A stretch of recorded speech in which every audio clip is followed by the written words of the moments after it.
আগের ভিডিওতে তোমরা সম্পূর্ণ এটি ড্রয়িং করা দেখেছিলে, আর আমি বলেছিলাম নেক্সট ভিডিওতে সম্পূর্ণ কালার করা দেখাবো। আমি এখানে পোলোর অয়েল প্যাস্টেল কালার ইউজ করেছি। ও হ্যাঁ, তোমরা অনেকে এটাও বলেছো কালার করার সময় একটু বলে বলে করতে। তো আমি এখানে ম্যাচ করার জন্য অরেঞ্জ, ইয়েলো, রেড কালার ব্যবহার করেছি, আর যেভাবে মিক্সিং করেছি আশা করি বুঝতে কোনো রকম অসুবিধা হবে না। এরপর আমি ইয়েলো আর স্যাপ গ্রিন করে এটি কমপ্লিট করেছি। তারপরে ছোট ছোট পাথর করার জন্য pink colour, deep green colour, carmine colour আর অরেঞ্জ কালার ব্যবহার করেছি। আর এখন আমি yellow colour, light green colour আর মিডিয়াম গ্রিন কালার ব্যবহার করেছি। আর জল করার জন্য আমি তিনটে কালার ব্যবহার করেছি, পার্সিয়ান ব্লু, তারপরে কোবাল্ট ব্লু আর তারপরে স্কাই কালার।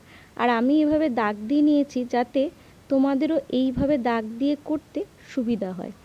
আশা করি যেভাবে কালার করেছি কোনো রকম বুঝতে অসুবিধা হচ্ছে না। যদিও বা বুঝতে অসুবিধা হয় আমায় জানিও, আর আমার ড্রয়িংটি তোমাদের কেমন লাগলো সেটাও অবশ্যই জানিও। Thank you.